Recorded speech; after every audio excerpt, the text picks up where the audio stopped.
Swayam Prabha. Digital India. Educated India.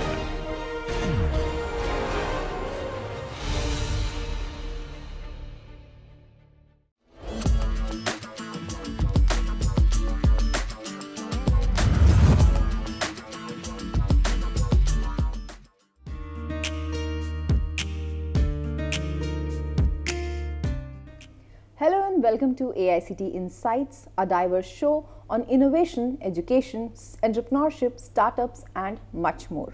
In this episode, we are launching a special series titled Udyamotsav, which aligns perfectly with the AICT and Ministry of Education's Innovation Cell initiative Udyamotsav. This initiative was officially inaugurated on National Startup Day, which is January 16, 2025. To dive deeper into Udyam and our topic today, which is capacity building for entrepreneurship education, we have a very special guest, MIC Innovation Director, Mr. Yogesh Brahmankar. Welcome to the show, sir. Namaste.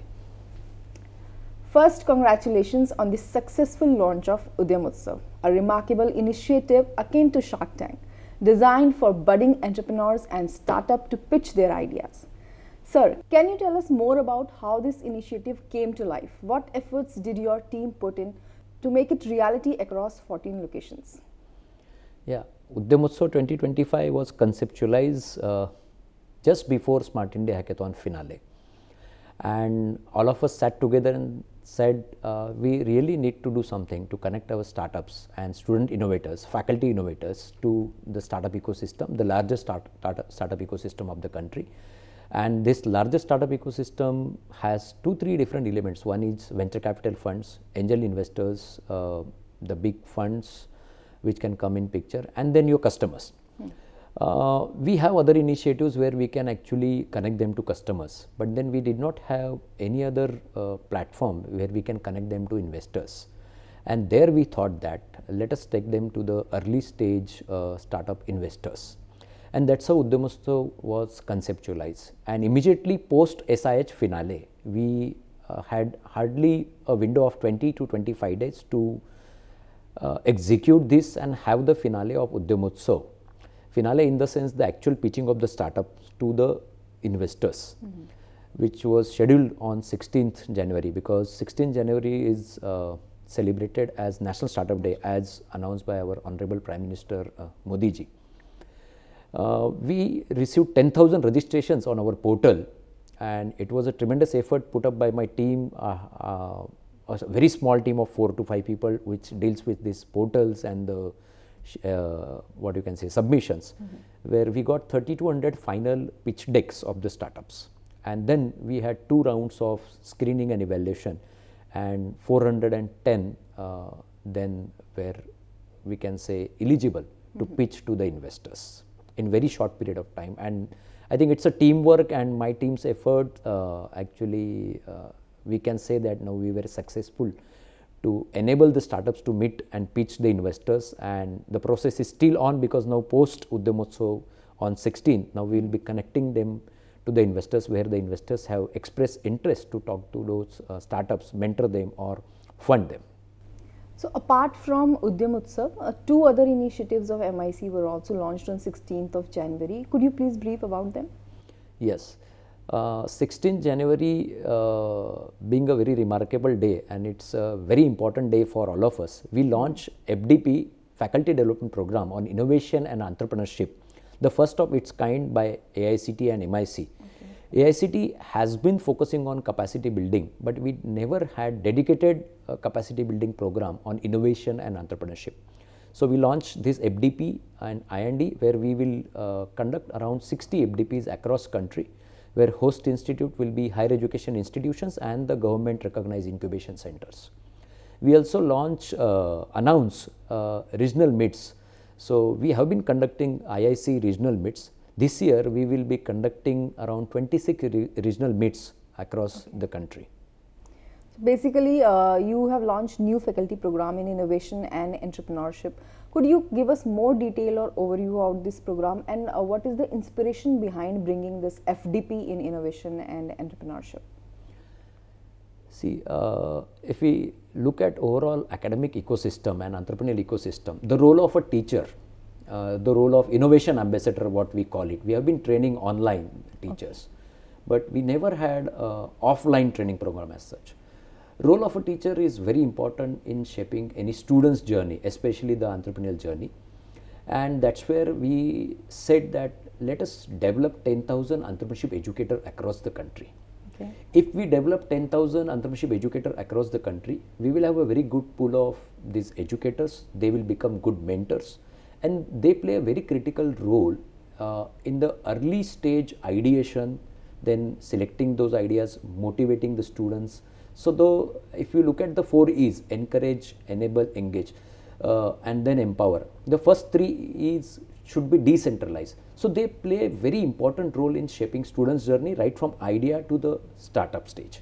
And that's where I think capacity building plays a very, very important role. Correct. And this will prove a very significant factor that creating 10,000 entrepreneurship educators over a period of next 10 months to 11 months. So at the end of 2025, or let's say on 16 January 2026, we will have this 10,000 entrepreneurship educators celebrating National Startup Day in their respective host institutes. And this is how we will be able to, maybe we can say, spread the initiatives across the academia in India. So, as you said, capacity building is very important. So, sir, how this capacity building crucial for successful penetration of entrepreneurship, especially in the higher education institutes? See, why capacity building is very important. When somebody comes with an idea, normally we start with critique to the idea. All ideas are cute, but normally what happens, people start evaluating that idea. Right. And we really need a very good positive mindset in the academia. And this positive mindset has to be a teacher first, because normally the students will go to the teacher to share their ideas. That is one. Second is we really need trained entrepreneurship educators, because like physics is a stream, chemistry is a stream, mechanical engineering is a stream. We do not have entrepreneurship as a separate stream.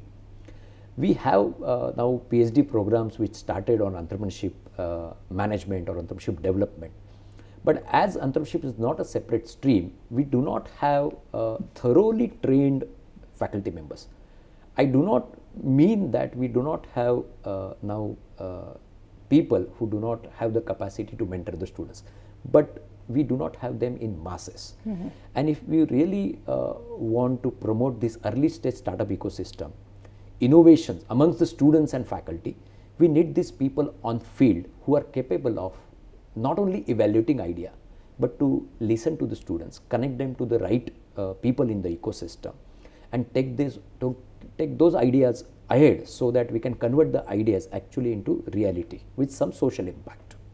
So, sir, can we say that capacity building in entrepreneurship education can contribute or can strengthen the Indian startup ecosystem? Yes, because our academic entrepreneurial ecosystem is the backbone of overall larger startup ecosystem of the country. And I have been saying that that we are now third largest startup ecosystem, and if we want to become first in this across the globe, first our academic entrepreneurial ecosystem has to be the first largest academic entrepreneurial ecosystem. And for this we need very good quality entrepreneurship educators who are not only passionate, but they have those abilities to take the ideas to the reality, encourage their students, enable their students, and bring some new innovations locally, regionally, and then make some impact in the ecosystem.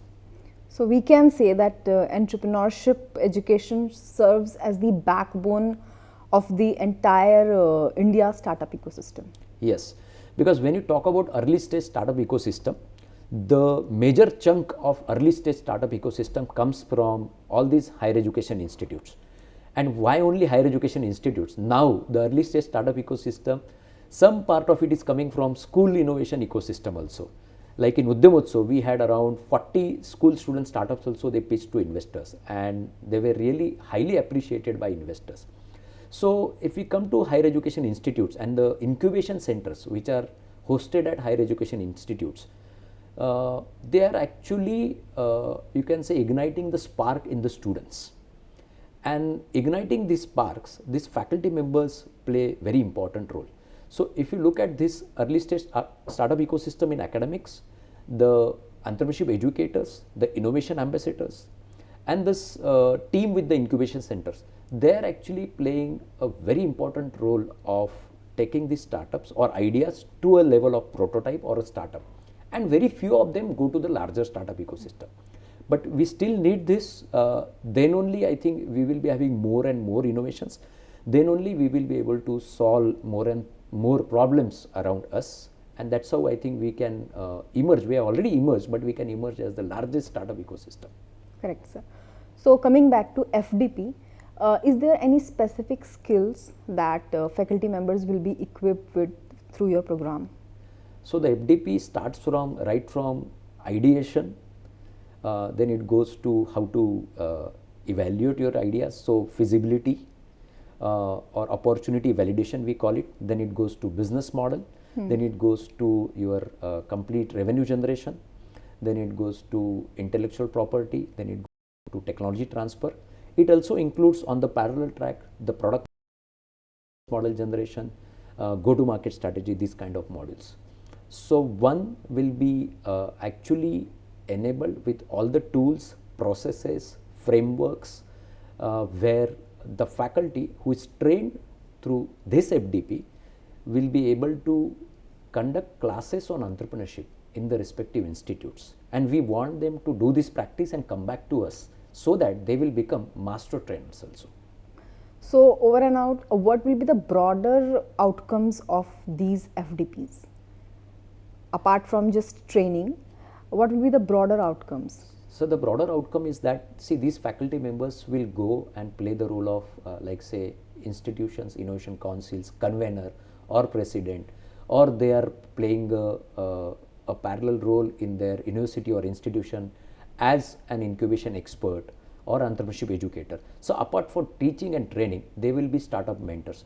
And definitely to build this academic entrepreneur ecosystem, we need a lot of mentors at our institutions, even to evaluate ideas, to facilitate those ideas and take them ahead. So our innovation centers will also start interacting with these trained faculty members, so that these faculty members today, if they are not into entrepreneurship ecosystem, they will be part of it, and slowly they will also become startup mentors at the regional level, so that we can actually get more and more ideas, evaluate them and take them ahead through our AICT innovation centers also. So finally, sir, what message would you like to convey to the educators and institutions about the entrepreneurship education? See, entrepreneurship education in India is growing very fast. In last 7 years, Innovation Cell has been contributing to entrepreneurship education in different formats and different mechanisms, we will say. We are very successful in Smart India Hackathon, Institutions Innovation Council, then we had Yukti Innovation Challenge, now we have boot camps, we have Udyamotsav, we are also funding patents. So if you look at this as overall as one ecosystem, which is a support to a larger startup ecosystem, or which is an entry gate to the larger startup ecosystem, Innovation Cell and AICT has played a very important role. Now we want to go to the fourth E of what I say about Innovation Cell always. You say encourage, enable, engage and empower. Now we are here to empower. When I say empower, see, we are a very large country. We have around 50,000 academic institutions. Now if we really want to reach every district, every city, tier 2, tier 3 town and every institution, we alone sitting in Delhi, and even through our innovation centers, we cannot reach. Through different initiatives, we get huge participation in lakhs of students, but still we have not reached there. So what we can do, we can empower these faculty members and they become our ambassadors in the respective districts, respective cities, and they take the agenda ahead. And that's how I think we will be able to create the chain effect, and that's how I think we will be able to create some larger impact in the ecosystem, and we will be a very vibrant academic entrepreneurial ecosystem. Thank you so much, sir, for sharing your insights and for your continued dedication to fostering innovation and entrepreneurship in India. It's been a pleasure having you on the show. And that's the wrap for this episode of AICT Insights. Stay tuned for more engaging discussions on innovation, education, entrepreneurship. Until next time. Thank you. Thank you so much.